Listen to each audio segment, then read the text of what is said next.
గణేష్ గారు అనగానే ఇంకా అంటే ముఖ్యంగా కనబడేది కాంట్రవర్సీయే. బట్ మీరు అన్ని ఇంటర్వ్యూలలో ఎన్ని నిజాలు చెప్పారో లేదో తెలియదు, కానీ ఈ ఇంటర్వ్యూలో మీరు అన్ని నిజాలు చెప్పబోతున్నారు. పక్కా నేను ఆల్మోస్ట్ అన్ని ఇంటర్వ్యూల్లో నిజాలే చెప్పాను, ఒకటి రెండు అబద్ధాలు చెప్పుండొచ్చు, తర్వాత రిలీజ్ అయ్యాను. ఇంకా ఇప్పుడు అన్ని మీతో మన అన్ని నిజాలే మాట్లాడుకుందాం. Okay, very good. Okay, first of all మామూలు జనరల్ కొన్ని క్వశ్చన్స్. అసలు బండ్ల గణేష్ ఎక్కడి వాళ్ళు?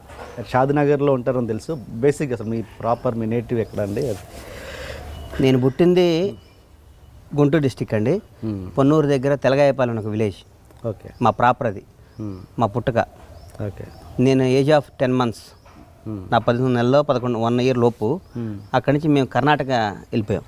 ఓకే, కర్ణాటకలో రాయచూరు డిస్టిక్ సింధనూరు దగ్గర మా ఫాదరు వ్యవసాయం చేయడానికి మా అన్నయ్యని నన్ను తీసుకొని మా మదర్ తొలగుతో, అంటే అక్కడ గుంటూరు జిల్లాలో బతకలేక, ఓకే, ఓకే, చిన్న ఫ్యామిలీలు అక్కడ బతకలేక కర్ణాటక వెళ్ళి అక్కడ పత్తి వ్యాపారం చేసేవాడు, పత్తి వ్యవసాయం చేసాం.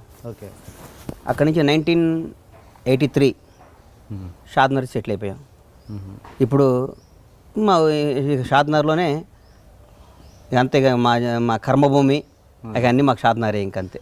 అంటే ఏంటి ఒక విధంగా మీరు అక్కడ నుంచి వలస వచ్చిన వాళ్ళు అనుకోవచ్చు. అంతే, వలస వచ్చిన వాళ్ళమే కదా, వలస వచ్చిన వాళ్ళమే షాద్నగర్లో సెటిల్ అయిపోయిన వాళ్ళమే. ఎందుకు ఆ ప్లేస్ పర్టికులర్ సెలెక్ట్ చేసుకున్నారు మీరు? మా నాయనకి తెలుసు అది. అప్పుడు ఎందుకు షాద్నగర్ పౌల్ట్రీకి పెడదామని ఇది ఉంది. 1983-84లో మా ఫాదర్ 2000 బర్డ్స్తో పౌల్ట్రీ స్టార్ట్ చేశారు. అక్కడి నుంచి అప్పుడు నేను 6th class ఎంత ఉన్నాను. అక్కడ పౌల్ట్రీలో ఇప్పుడు మీరు ఆల్మోస్ట్ నెంబర్ 1 లాగా.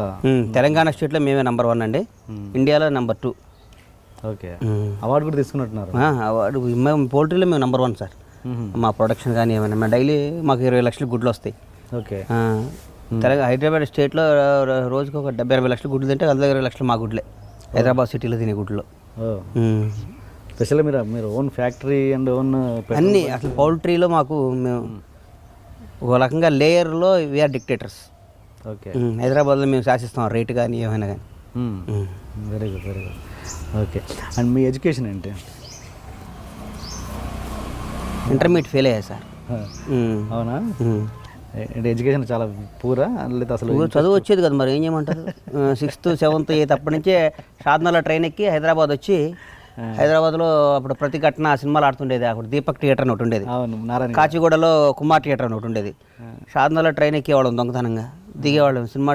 అక్కడ ఒక పాన్ షాప్లో బ్యాగ్ ఇచ్చేవాళ్ళని, వచ్చి సినిమాలు 2-3 సాయంత్రం టైంకి ఇంటికి వెళ్ళిపోయి స్కూల్ నుంచి వెళ్ళినట్టు ఇంటికి వెళ్ళేవాళ్ళం. చదువేం వస్తుంది ఇంకా అది. ఓకే, ఇప్పుడేం మరి ఆ మిస్సింగ్ అంతా పిల్లల మీద చూపిస్తున్నారా? పిల్లలు ట్విన్స్ అని విన్నాను. అవును, నాకు 2 పాపలు 1 బాబు అండి. 2 పాపలు? 2 బాబులు 1 పాప. 2 బాబులు ట్విన్స్. వాళ్ళని బాగా చదివిస్తున్నట్టున్నారు. బాగా చదువుతారు సార్ వాళ్ళు. వాళ్ళు బ్రహ్మాండ స్కూల్ ఒక్కరిజిలో చదువుతారు, వాళ్ళు బాగా చదువుతారు వాళ్ళు. Okay, okay. అండ్ ఆర్టిస్ట్ కంటే మీరు ఆర్టిస్ట్గా అయ్యే కంటే ముందు మీరు మేనేజర్గా చేసినట్టున్నారు. నేను బేసిక్గా 10th class అయిపోయినాక హైదరాబాద్ వచ్చే సార్, ఏజ్ ఆఫ్ 15, నా 15 సంవత్సరం. 10th వచ్చి మధు ఫిల్మ్ ఇన్స్టిట్యూట్లో ట్రైనింగ్ అయ్యా. Okay, 1 year. I'm student of Madhu film institute. Okay, student interview అయిపోయినాక యాడ్లో మీద ఎప్పుడు ఫోటో కనబడదు? ఎవరో శ్రీకాంత్ గారు, శివాజీ రాజా గారు వీళ్ళందరూ కనబడదు, మీ ఫోటో ఎప్పుడు కనబడదు? వాళ్ళకి మన ఎదుగుదల గుర్తించలేదేమో ఇంకా. అది మన తప్పు కాదు. నేను మధు ఫిల్మ్ ఇన్స్టిట్యూట్ స్టూడెంట్ నేను. ఓకే, తర్వాత మధు ఫిల్మ్ ఇన్స్టిట్యూట్ అయిపోయినాక మళ్ళీ పోయి ఇంటర్మీడియట్ చేశా షాద్నగర్. మరీ చిన్నపిల్లోడరా నువ్వేంద్ర నాయన అన్నారు. పోయి ఇంటర్మీడియట్ చేస్తే అన్నీ ఫెయిల్ అయ్యా, అన్నీ ఫెయిల్, ఇంక్లూడింగ్ తెలుగు. ఒక కామర్స్ ఏదో ఒక దాంట్లో పాస్ అయ్యా. ఇది అయ్యే పని కాదురా అని చెప్పి మళ్ళీ వచ్చి ప్రొడక్షన్ మేనేజర్గా జాయిన్ అవుతాం. ఇండస్ట్రీలోనే ఉండాలి. నాకు ఫ్రెండ్ ఉన్నాడు రమేష్ రెడ్డి అని. ఓకే, చిన్న చిన్న వేషాలు వేసాడు, ఇప్పుడు కూడా నా ఫ్రెండే. ఓకే, రమేష్ రెడ్డి ఇద్దరం కలిసి మేము అందరం రూమ్లో ఉండేవాళ్ళం యూసఫ్గూడలో. నేను, రమేష్ రెడ్డి, వినోద్ బాలా అని మేమందరం కలిసి రూమ్లో రూమ్మేట్స్ మేమందరం. తర్వాత అట్లా జీవితం స్టార్ట్ అయిపోయింది. మేనేజర్గా స్టార్ట్ చేశాను. తర్వాత సిఎల్ నర్సారెడ్డి గారి దగ్గర, కేఎస్ రామారావు దగ్గర, అదే క్రియేటివ్ కౌన్సిల్ అందరి దగ్గర వర్క్ చేశా. ఓకే, వర్క్ చేసేవాడు వాళ్ళని డబ్బులు ఇచ్చేవాడు కదా, నేను తీసుకునేవాడు కాదు. వర్క్ చేసి ఇండస్ట్రీలో ఉండాలి. ఎక్స్పీరియన్స్ పని చేసేవాడిని అంతే. ఓకే, అంతే కదా ఎక్స్పీరియన్స్. అంటే మీరంతా ఒక రేంజ్, అంటే ఏమంటారు, ఫైనాన్షియల్గా ఒక రేంజ్ చూసిన వాళ్ళు. అంటే అంతకుముందే మేనేజర్గా జాయిన్ కాకముందే మీరు ఒక ఫైనాన్షియల్గా బాగా. మేము ఎప్పుడు ఫైనాన్షియల్గా నేను ఇబ్బంది పడింది లేదు సార్. బాగా మంచి వెల్ సెటిల్ అంటే అబవ్ యావరేజ్ ఫ్యామిలీ. మా నాయన అప్పుడే వచ్చి నాకు రూమ్కి వచ్చి 2000 1000 ఇచ్చిపోయేవాడు పాపం. Okay okay. నేనేం ఇంటికాడ డబ్బులు తీసుకునేది ఏందా అనుకునేవాడిని. నేను ఇంటికాడ డబ్బులు తీసుకోవద్దు అనుకునేవాడిని. ఓకే. అట్లాగే మా నాన్న వచ్చి పాపం ఇచ్చిపోతూ ఉండేవాడు. మా నాన్న బాధ అనిపించేది నాకు, మా నాన్న దగ్గర డబ్బులు తీసుకుంటున్నాను అయిందని.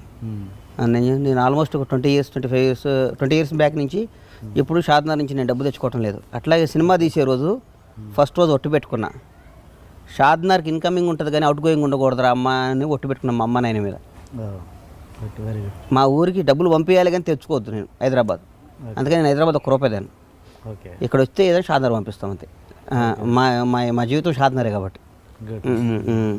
నేను అనేది ఫైనాన్షియల్ బాగా చూసిన వాళ్ళు, అంత ఎంత కొంత చూసిన వాళ్ళు ఇక్కడ మేనేజర్ కంటే మీకు చిన్న చిన్న అవమానాలు ఉంటాయి కదా, ఎలాంటివి జరిగాయి? అన్నీ కేఎస్ రామారావు గారికి బీపీ ఎక్కువ, అరుస్తుండేవాడు, భయపెడుతుండేవాడు. అయినా మనం ఇండస్ట్రీలోనే ఉండాలి. సినిమా అంటే పిచ్చి, సినిమా అంటే ఫ్యాషన్, సినిమా అనేది తప్ప ఇంకోటి ఏం లేదు. ఇక షాద్నగర్లో అందరికీ అప్పుడు ఇన్స్టిట్యూట్లో జాయిన్ కాలే, నాగేశ్వరరావు కొడుకు, నాగేశ్వరరావు కొడుకు సినిమా యాక్టర్ అంటారా అనేది మా వాళ్ళని మా కొద్దిగా ఎక్కిరింపులు. ఈడు పోయి హీరో అవుతాడా, యాక్టర్ అవుతాడా, అది అవుతాడా, ఇది అవుతాడని. ఒకరోజు ఉండలేనని షాద్నగర్ వెళ్ళిపోయినాక మా అమ్మ తెల్లారి నైట్ ఏమలేదు పాపం. అప్పుడు పోయి గౌలిగూడ పోయి బస్సు ఎక్కేది. గౌలిగూడ పోయి బస్సు ఎక్కితే షాద్నగర్ దిగేది. ఇంటికి పోతే పాపం మా నాన్న స్కూటర్ మీద వచ్చి తీసుకుని పోయేవాడు. నేను పోనమ్మా షాద్నగర్ హైదరాబాద్, ఇంకా అన్నమాట అప్పుడు దగ్గర అన్ని పనులు నేను చేయను, మన ఇంటికాడ ఏదైనా చేస్తా అది అంటే. పొద్దున్నే మా నాన్న లేచి మా అమ్మ లేచి ఏమైనా కానీ సినిమా ఇండస్ట్రీలో ఉండాలి. మా నాన్నకి సినిమాలు అంటే పాపం ఇష్టం, చాలా ప్రేమ. మా అన్న వీళ్ళందరూ నన్ను మా అన్నయ్య కొడుకులా చూసాడు. నాకు మా అన్నకు 1.5 year గ్యాప్. అవును. తమ్ముళ్ళ చోటు ఇప్పుడు వాడు కొడుకులాగా, ఇద్దరం ఒరే అనుకుంటాం అట్లా. వెళ్ళాలరా అన్నారు. సరే వచ్చే దీని అంత చూద్దాంలే అని వచ్చాను. వచ్చినాక కృష్ణారెడ్డి గారు, శ్రీకాంత్, నేను వినోదం అంతకుముందు మేము ఫ్రెండ్స్, ఇన్స్టిట్యూట్ కదా శ్రీకాంత్, అక్కడి నుంచి మేము ఫ్రెండ్స్. శ్రీకాంత్ ద్వారా కృష్ణారెడ్డి గారు, వజ్రం సినిమాకి నేను మేనేజర్ని. అవునా? ఓకే. వజ్రం సినిమాకి మేనేజర్. అప్పుడు కొద్దిగా కృష్ణారెడ్డి గారి పరిచయం. తర్వాత శ్రీకాంత్ నేను ఫ్రెండ్స్ అవటం, మేమందరం కలిసి అంటే వినోదంలో అవకాశం ఇచ్చారు. దివాకర్ బాబు గారు రైటర్ ఉండేవారు. ఆయనకు ఒక రోజు నేను ఇన్స్టిట్యూట్లో మైమ్లో ది బెస్ట్ స్టూడెంట్ నేను. ఒకరోజు మైమ్ చేసి చూపించాను అక్కడ గెస్ట్ హౌస్లో. అమ్మ నువ్వేంటా అంటే నేను ఇన్స్టిట్యూట్ సార్ అని చెప్పా. పాపం దివాకర్ బాబు గారు కృష్ణారెడ్డి గారు రికమెండ్ చేయటం, వినోదం సినిమా అవకాశం ఇచ్చారు. Okay okay. అచ్చా, అలా వచ్చింది. అంతే అంతే. కృష్ణారెడ్డి, దివాకర్ బాబు గారు రికమెండ్ చేశారు. అచ్చిరెడ్డి గారు, కృష్ణారెడ్డి గారు చూశారు. కృష్ణారెడ్డి గారు పాపం ఆయన. నాకు బాగా గుర్తు, వినోదం ఒక సక్సెస్ మీట్లో మీరు బాగా కన్నీళ్ళు పెట్టుకొని నాకు లైఫ్ ఇచ్చింది ఎస్వి కృష్ణారెడ్డి గారు అని కన్నీళ్ళు పెట్టుకున్నారు. గుర్తు. మీరు అప్పుడు ఉన్నారు ఇండస్ట్రీలో? ఎంత వయసు సార్ మీది?